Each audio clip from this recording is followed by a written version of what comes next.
Coming up, today we explore Halloween traditions and get into the spirit for this weekend. Join us for Halloween activities and fun. Stay tuned, you're watching Roar TV.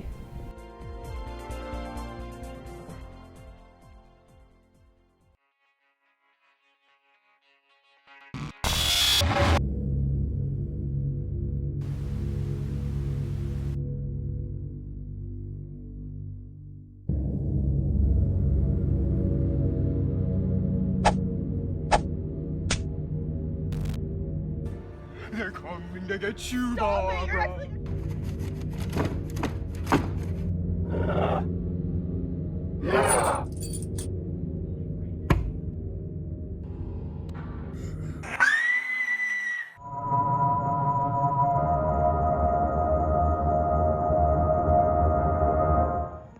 Good afternoon, Oviedo. I'm Delaney Warner. And I'm Carmen Longhurst. Today is Friday, October 29th. With Halloween this weekend, we're hoping to get you in the spirit with a Halloween-themed broadcast. To start us off, let's go to reporters Caroline and Carmen for some info on the spooky legend, the Oviedo Lights.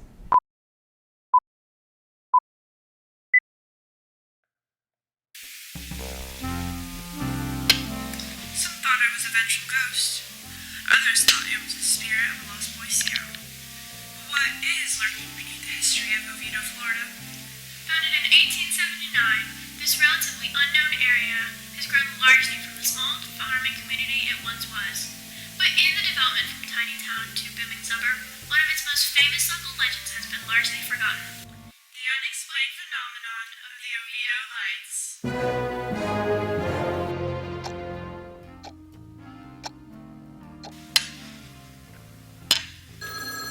Oh, I think we have a caller. Hello, caller number 1. This is Roar TV. You're live on air. I've only seen the Oviedo Lights on 2 occasions, and both times the lights look like faint greenish balls of glowing fire. Also, your hair looks nice from this view. Thank you, caller, but how do you know what my hair looks like?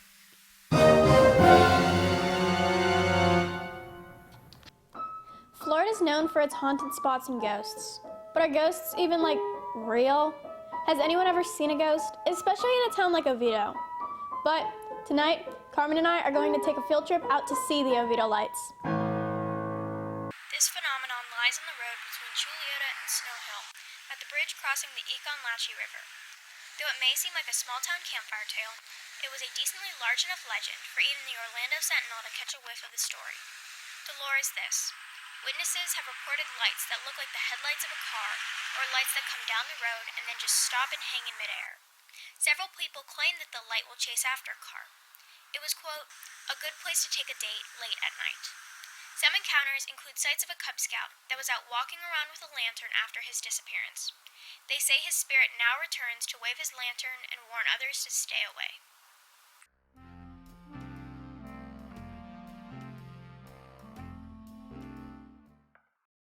While the Oviedo Lights are more of a niche activity, Universal Studios Halloween Horror Nights is a teen favorite. Let's go to reporter Matthew Manarino for more.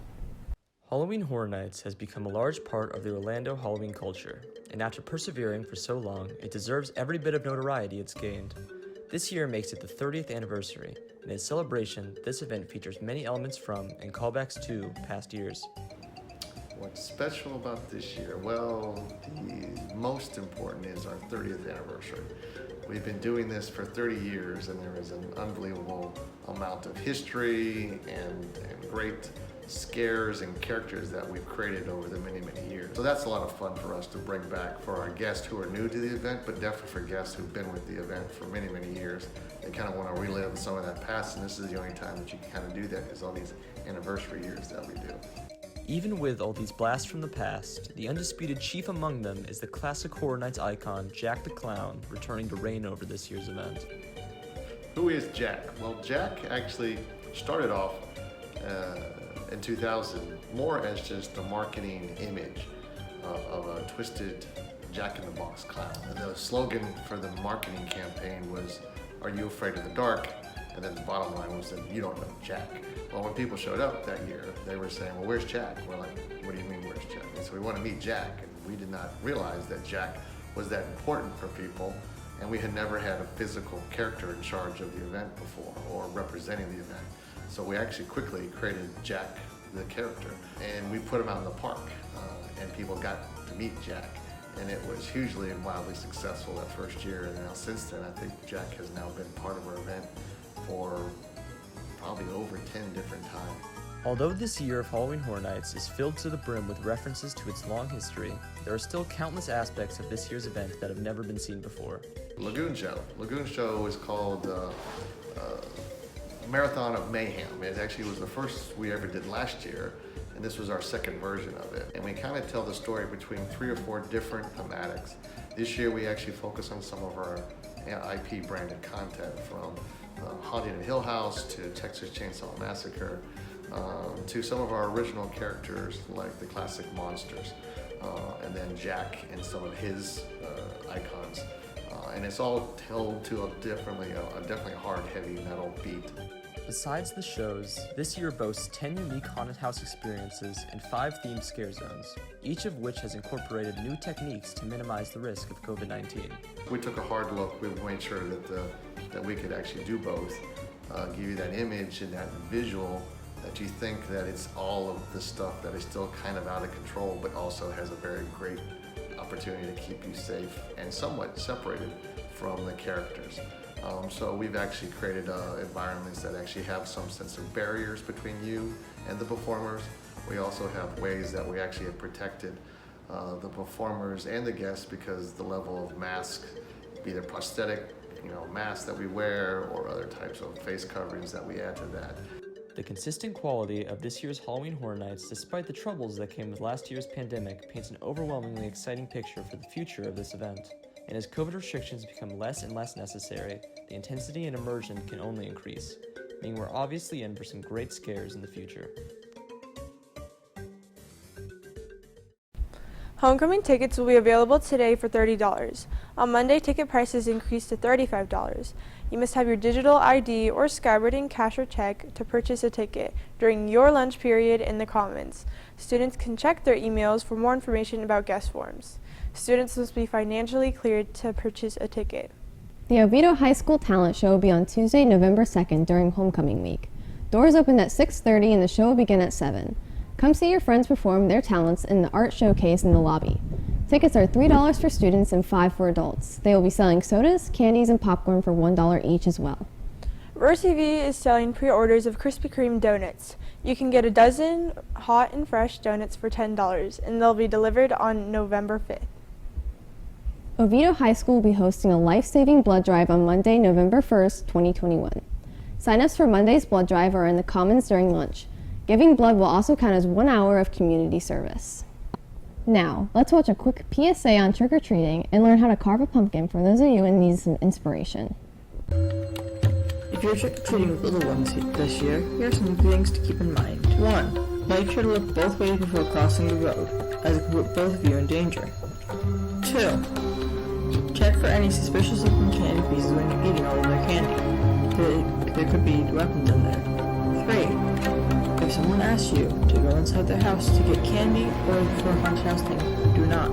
It could be a trap to lure you and the little one into the house.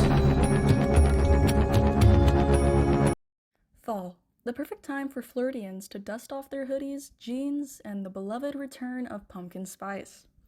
Before the pumpkin spice latte craze swept the nation, fall was plain old pumpkin season.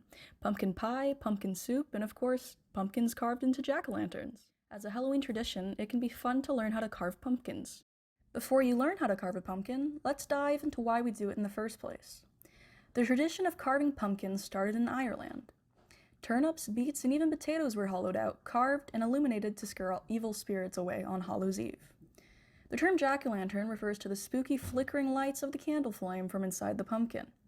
The candlelight reminded people of the flickering lights that appear and disappear over swamps and bogs, referring to as will-o'-wisps, or jack-o'-lanterns. If you're wondering how to carve a pumpkin into a jack-o'-lantern, here's what you'll need. Obviously, you'll need a pumpkin, a couple of tools for cutting, scraping, and carving.